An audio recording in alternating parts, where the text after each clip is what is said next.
right, today's interview is with Kendra Moberly. You see her on the front line singing, and she's been leading for a while here at Pleasant Valley. So check out this interview with Kendra.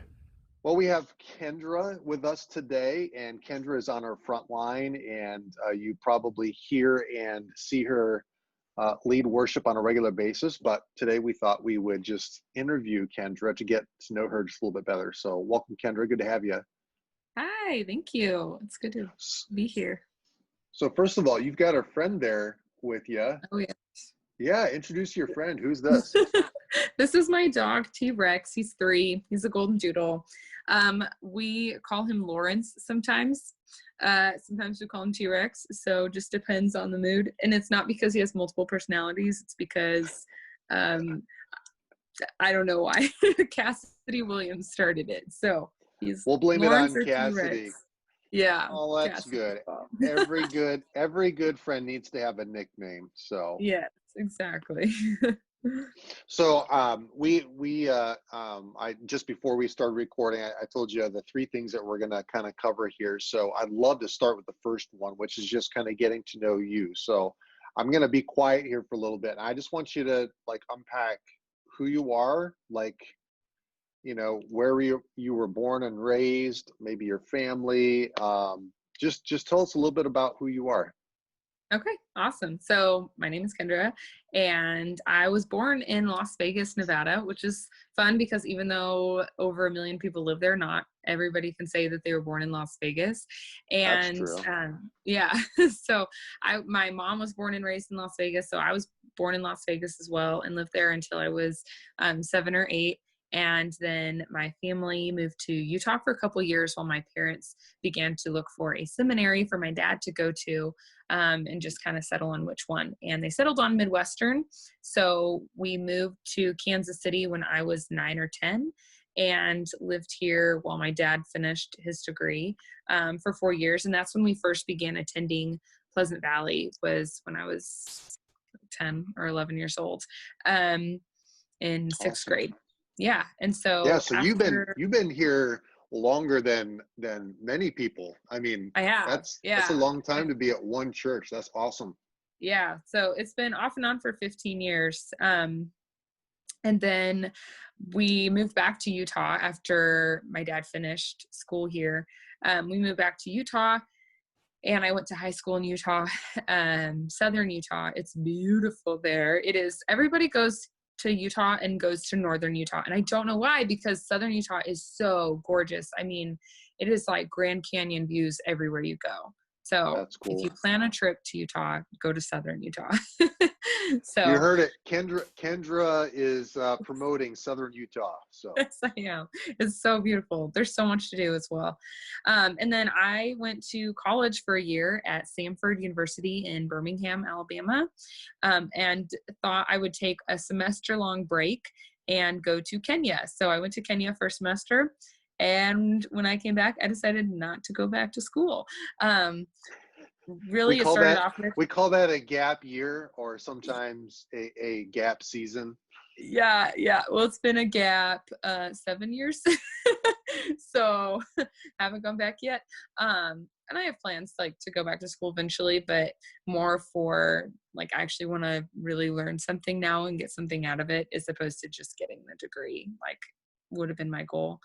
And then I moved back to Kansas City after I went to Kenya. My parents moved back while I was in college, and I've been here pretty much ever since.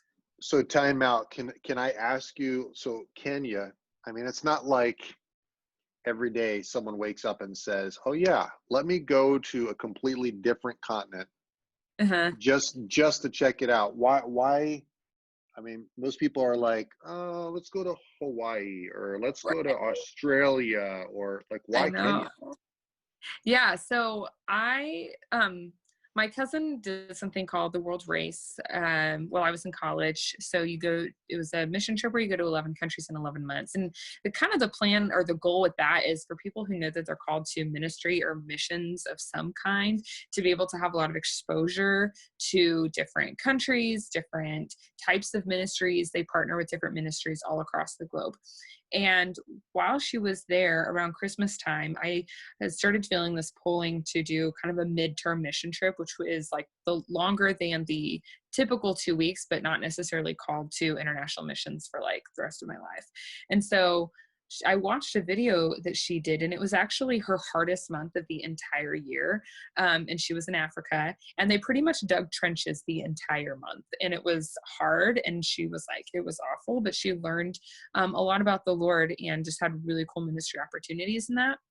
Mhm. And so I started looking into kind of a longer or midterm mission trip. And I was reading the descriptions of what we would be doing in different countries. In Kenya, we would be in schools a lot more. And my degree at the time was in elementary education. So I just thought it kind of fit better for me to be working in schools. I see. So, Okay. yeah. Mm-hmm. Gotcha. So Kenya, and it was kind of like working with elementary school age kids on kind of a Yeah. mission type of a. Yeah, we did that a little bit. We ended up doing, I would say way more. We ended up working with single moms and then doing just ministry in like the bush, way far out in the middle of nowhere. So, yeah. That's awesome. Okay, so sorry, I asked you to do a timeout. So take me from Kenya. You come back. Uh-huh. Yeah. So I got married kind of young. I got married when I was 20, had 3 daughters pretty quickly. We lived in Cincinnati for a year and then came back to Kansas City. 2 of my daughters are identical twins. And so had a lot of Whoop. kids. I'll Yeah. give it up for twins. My brother, he's in missions, and he married a girl from Mongolia. Oh. Siberia, Mongolia, and they had Mm-hmm. twins. They had twins, and then they went to China for a little while. So imagine having twins in China. And my brother is like super tall, really white hair, like he sticks out in China.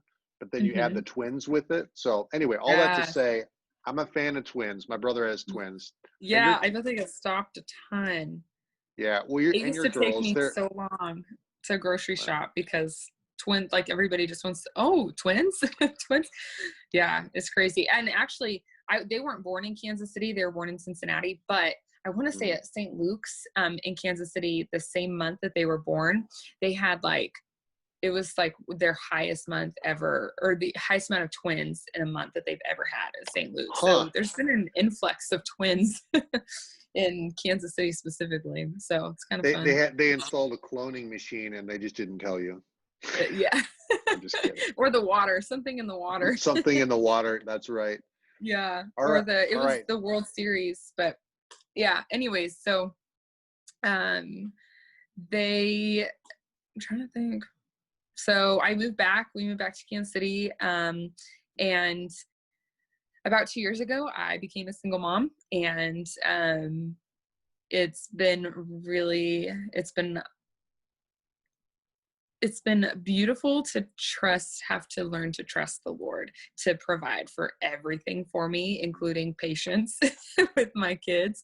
And he's met every single need I've ever had. And even beyond that, he's met every like desire and continues to do so. Every time I turn around, like the Lord is just blessing me with abundantly more than I ever could have wanted or asked for. And then a little over about 5 months after I became a single mom, my sister passed away from suicide. So I have one brother who's 4 years younger than me, and then a sister who was 8 years younger than me. But she passed away April of 2019, and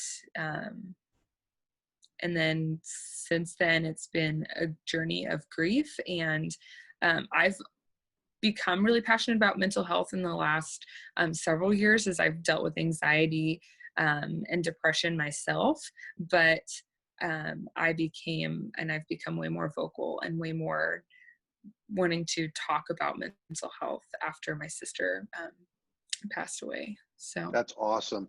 Listen, I know people have heard you talk just a little bit, like when you lead worship, and mhm. sometimes I think when worshipers maybe just hear a little bit, they're like, okay, but, and having having the journey that you have taken, um, gives you some credibility for, I mean, other people that are single parents who know how hard it is, and to have to do stuff that, it's going to be a totally different ball game if you're not a single parent.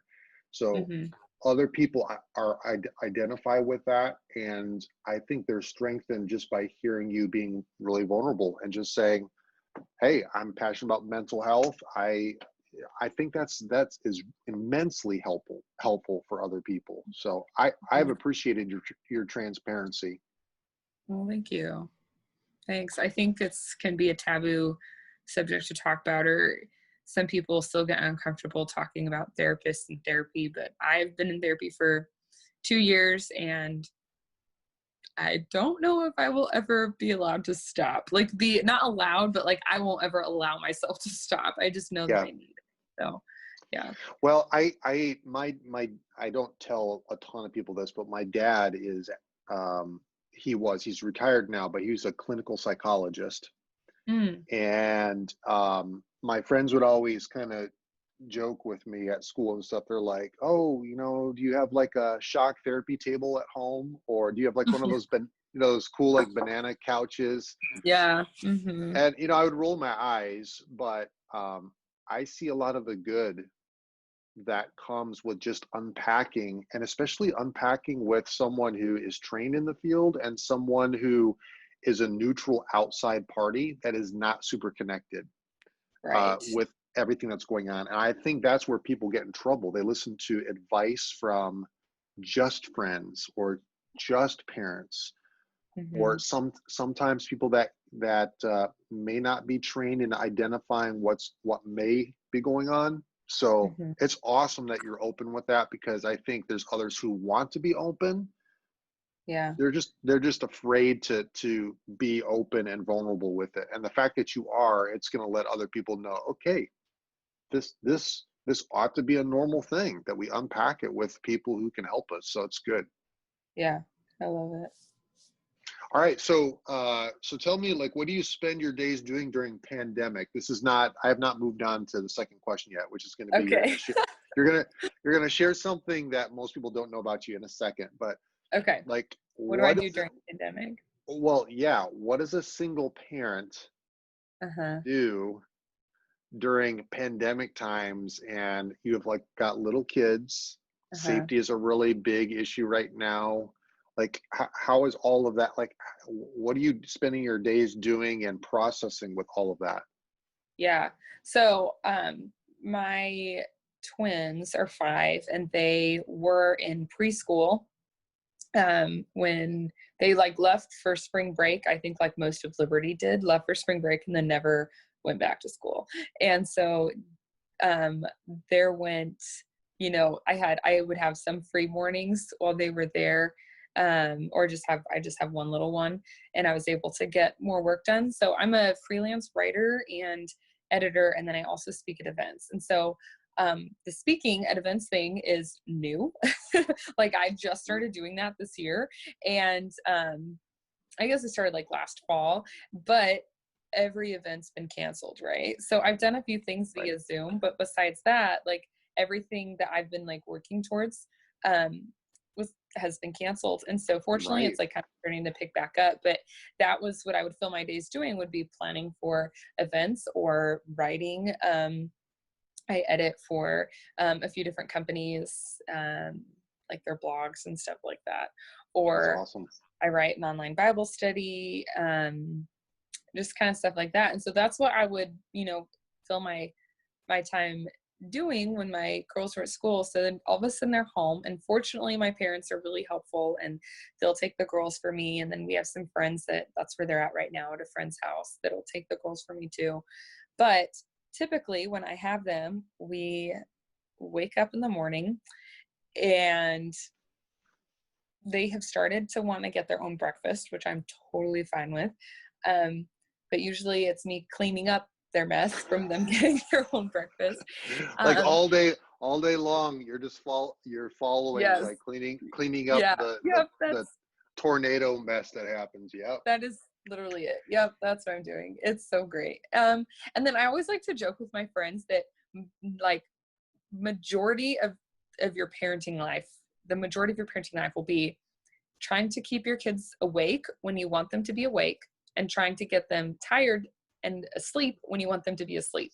And so parks are shut down, and indoor playgrounds are shut down, and schools are shut down. And then we're also, like doing social isolation. And so we're not going to friends' houses. And so everything that I would have done that would make them tired to like, okay, was like shut down for a long time. And so Right. it was It's really gone. hard. Yep. Yeah, it was Totally. really hard trying to wear them out every night. And so as soon as the pool opened, we were at the pool every single day for hours. like, like we're done. And so, which is kind of fun because they all learned how to swim this summer. So all three of That's them, even my awesome. 3-year-old. Yeah. That's great. Yeah. Well, Yeah. you had enough time to expose them, like 5 months of everything else being shut down. Like you Yep, maybe exactly. didn't have a choice other than to teach them to swim. Exactly. Yeah. Yeah. So it's been, I'm going to be honest, when my twins were born, I struggled with a lot of postpartum anxiety. I didn't necessarily have a name for it at the time, but since being in therapy and looking back, I know that that's what I was dealing with.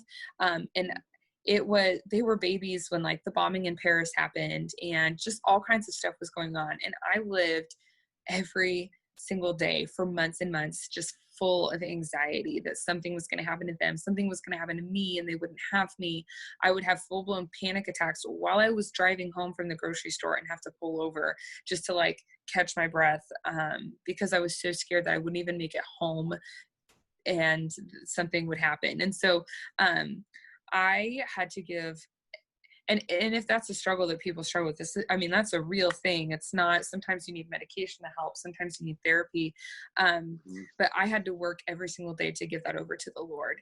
And I had to spend a lot of time praying through that. And fortunately, a lot of the anxiety from parenting and worry of something happening has not come back. And so I've been able to walk through most of the pandemic without really any fear. There were a couple times. There was one time when, so I have asthma anyways, but sometimes when it's spring and the pollen count's a little higher, I might have a little harder time breathing. And one day I just was having a harder time taking a full breath, which is totally like an asthmatic symptom. I've dealt with it my whole life, but I was like, oh my gosh, I think I have COVID. And I was so scared for like one day, and then I was better the next day, and I was like, okay, I must not have had COVID. I must have been okay. But there's probably like regular anxiety, and then there's like beyond normal, right. And with everything that is going on, like our world should produce anxiety even prior to pandemic, and now you add all this layer of stuff on top of it. It is a lot. It is a lot. And we were just talking with some neighbors last night, and we were just talking about how mental health is going to be even more important than it was prior, because we're processing like stuff that really could happen to you, and it's real stuff. It's not like just making up. It's the stuff that you're dealing with is like it's real. So and the people who've lost jobs, or even as they're talking about, I was just talking with a friend this morning who's an early childhood teacher, and she was saying, just like they're doing Zoom calls for the first several weeks of school, and like once for her morning class, once for her afternoon class, but she's like, I don't really know how I'm supposed to keep kids, like how am I supposed to keep their attention via Zoom? So like there's so many other issues. And then I think about all of the parents, specifically who just don't have the resources for childcare for their kids, but all the parents who are having to work and who are like, school's not going back in session, which there's there's reasons, but it just, like, there's just so much right now Yeah. and so many different things that could cause anxiety. Yeah. Well, So the fact that you're actually like even talking about it is helping people that are they're in a similar place that you are. They're in a similar place, maybe with different circumstances, and mhm. maybe why they're filled with anxiety. But I mean, I'm going to admit there were a couple of times in the past couple of months that I'm like, what in the world? Like, it's a lot to wrap your brain around. It really is. Yeah. Yeah, it is. Okay, so I want to move to learning Question number something. And 2. yeah, question number 2. So um, I've asked you to kind of think about something that you could share that most people may not know about you. Yeah. And I also told Kendra to keep it legal. So Which the only illegal thing I've ever done is speed. So not is speed in my car. So did you no, I shouldn't even go there. Did you I've get a never been ticket? pulled over. I've been pulled over like for running a red light, but I didn't actually run it. It was just 2:00 in the morning and the police officer was bored. So yeah, but that was a long time ago. And besides that, I've never had a ticket. So Oh, good for you. You're better than some other staff here at the church. Some other staff at the church, I've heard they they love Jesus and they get pulled over regularly. So I'm trying to reconcile those two things in my brain. All right. that's So so share, funny. share It's just witnessing something. opportunities, right? They just need a witness to the police officers. Right. Right. Right. That's Yes, that's right. There's also people in prison that need Jesus too. So it. okay. Yeah, we call that prison ministry. Um, That's right. That's right. Okay, yeah, so share something so that most people may not know about you. okay. I think I will go with I danced for the majority of my life. I started dancing. My mom was one of those crazy moms who started me dancing when I was 18 months old. And Okay. I danced up until I mean, I still dance. It just looks a lot more like mom dancing now. But I taught No dance, shame in oral that. dance. What? No No shame in shame in that. that. No shame in No. mom dancing. Nope. So up until I think I taught my last dance class when I was 20. So 19 years I was dancing. I was on, dance teams in high school, and I trained in mostly like classical ballet and jazz and your typical stuff. But yeah, I danced for a long time. Okay, so you're gonna have to educate me a little bit, because when I hear dancing, there's all kinds of stuff that I don't know. I know, like, there's tap dancing, then Right. you've got the um peeps who put their kids in the dancing troops and they compete, Yeah. and then you've got like EDM, dubstep, rip your Uh-huh. face off dancing, and then you've Yeah. got like, Hip hop. so yeah, Uh-huh. yeah. So you mentioned a couple of genres of dancing. Yeah. So I've probably taken a dance class in every single genre that there is. The one thing, Utah is really, really big in the clogging world, which is similar to tap, except a lot more hard on your feet. And like Clogging you is do with a lot more. the Dutch wooden shoe. Do you actually have to wear wooden shoes when you clog? No, they look more like tap shoes, but they're harder than tap Okay. shoes, and you really put a lot more force into your step than you do.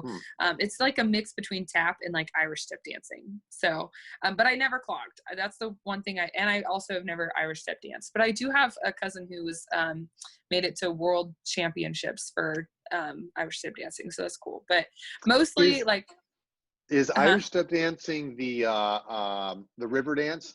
Yes, yep. Yeah. Do you like how Hmm. I like that's Yes, my with the finger. Yeah, yeah. because you'll never be able to do it with your feet. It's crazy.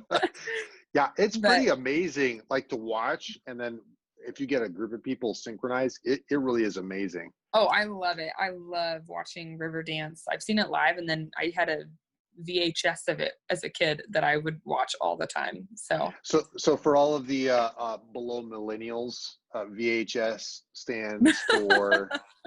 I Oh, don't even know what VHS stands for. video home system? I don't know. I have no idea. We'll let people listening Google that. They're probably Googling Yeah. it right now. What is Yeah. VHS? They don't even know. Yeah. That's so funny. So you said ballet. Yeah, ballet and jazz are probably the two that I have done the most. I've done like kick, which is like kick line, and ballroom. What's interesting? So swing dancing is a ballroom style of dance. It's used to be, it's still big. There's still like an underground like swing dancing scene in Kansas City. But it used to be a lot bigger in Kansas City than it is right now, even. And but swing dancing is different where you go. So in like Utah more, and then I guess more country kind of places, swing dancing, it's more of like they have more country style versus like Kansas City tends to do more of a ballroom style for swing dance. But I did not know that there were several types of swing dancing because I only ever learned how to ballroom swing dance here in Kansas City. So it almost sounds like different dialects or accents. Yeah. So like, if you're in the South, you have the drawl. If you're in Wisconsin, you say Wisconsin funny. Yeah. Or you ask where the bubbler's at, you have like a different language. So it sounds like with dancing, like swing dancing is not swing dancing universally everywhere you go. There's a different dialect. Am I understanding that right?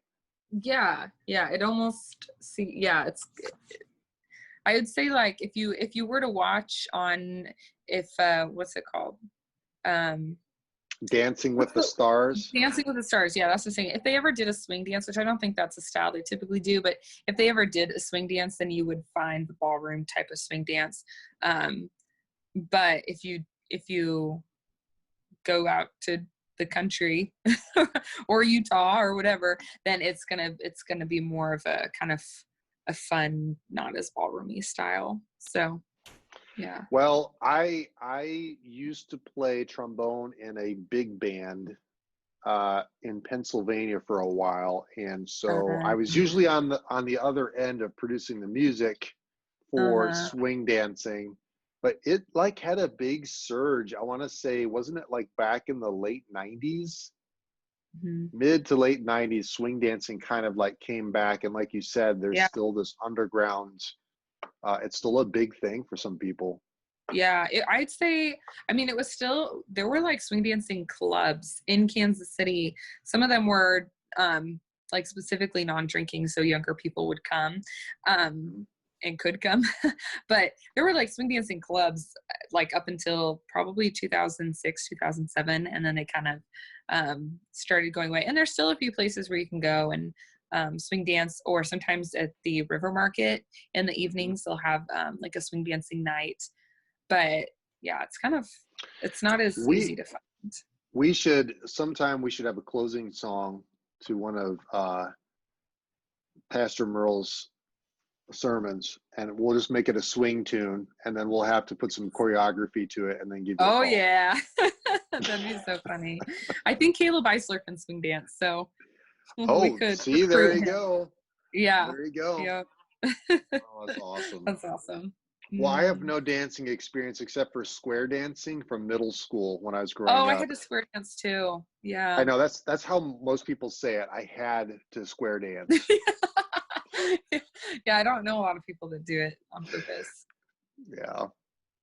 Hey, I want to close with kind of asking you something more serious, just how we can pray for you. And again, I'm not sure like when people are going to watch this interview later, but I'd love for you to share something that you would feel comfortable with, that we can just be praying for you and your kids. And what can we pray for you about that would be a good thing for us to?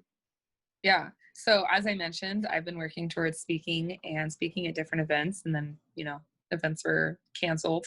And so it's starting to pick back up. I have a few more things coming up. But ultimately, I just prayers that would continue to be picked up, and like events, people would continue to plan events. My name would get out there more, because my ultimate goal, plan, prayer, and I really feel calling is for that to be my full-time gig on top of writing still, but for that to be my, full-time gig. So that's Well, what I've heard from others is that you if you keep working at it, that is not going to be an issue, that you will be able to do that. But let's just pray for God's favor in that, and for clarity as you keep pursuing that. That'd be awesome to see what God does through that. Yeah, I'm excited. I also am working on, this one's really scary, but I keep telling people, because if I don't tell people, then But you won't do it. Yeah, and I don't want it to be like this little secret, and I want people to ask me about it, but I am working on a book proposal right now as well. But Awesome. Tell me about that. Or can't are you sworn to secrecy? I mean, I You can't. Yeah, it's about grief. I felt this pull, this calling to write about it since probably, since my sister passed away. But the timing, I just needed to be a little bit out of the, as much in the grief. I think I'll be grieving for the rest of my life, but just, I needed to be out of the constantly changing grief. I just needed the waves to be a little bit spaced out a little further. And I read C.S. Lewis's A Grief Observed shortly after she passed away. And then Annie F. Downs is, oh my gosh, one of my favorite authors ever. And I would say she doesn't write like C.S. Lewis, but she does, in that even personal stories are more like novels for both of them, which is kind of how I tend to write. Whereas a lot of other Christian books tend to be more self-helpy and not as many stories intertwined with what they're saying. It's just, this is what you do and this is how you do it. And I have a harder time reading a lot of Christian books. But John Mark Comer and Annie F. Downs, I could read them no problem. And I write similarly to them. And so as I was reading A Grief Observed, and I was reading Looking for Lovely, one of Annie F. Downs' books, I just continued to feel this pulling to write about my own grief experiences, but through stories of how I've seen the Lord move and how I felt him move during my grief process. And so I've started working on it. So wouldn't it be awesome if someone is listening to this a year from now and they have read your book and they're like, oh, this is her, she's unpacking, this is something that she's working on it now. And now there's a book. Wouldn't that be cool if you had people that? That'd be amazing. That'd be an answer to a lot of prayers. Well, we're gonna pray for that for you, and let people know how your book writing is going. Don't keep that a secret. Yeah, I'm just gonna encourage you, let people know once they find out, maybe through here, that you're working on that, and who knows, maybe a bunch of virtual events are going to have you speak even during pandemic here, as they kind of shift and figure that out. It'd be cool if you just continued to be used by God in those speaking areas. That'd be really fun to watch. Yeah, I'm excited. I speak at 20 somethings for PV pretty frequently, but I have my first non-Pleasant Valley related speaking gig in 2 weeks. So, and it's the first one since March. So that's awesome though. Mm-hmm. Well, I think everyone has been struggling. I've heard a couple of podcasts where people, they had built their business, or they had built their branding on, they had to physically be somewhere, and they've had to totally shift that. So I think what you're handling here is right in line with what other people are kind of trying to figure out. Right. But it'd be very fun to kind of watch, because there's going to be more speaking stuff. And if the book, like if you work that out, and now that you have accountability with the 4,000 people that are going to watch this, Oh, right. you have built-in accountability. So Yes. Awesome. well, good. Well, thank you for joining us, for at least letting us get to know you a little bit more, and we look forward to seeing you on stage more. Yes, I'm excited. All right, thanks for joining us today for this interview, and stay tuned for some more interviews coming up in the future.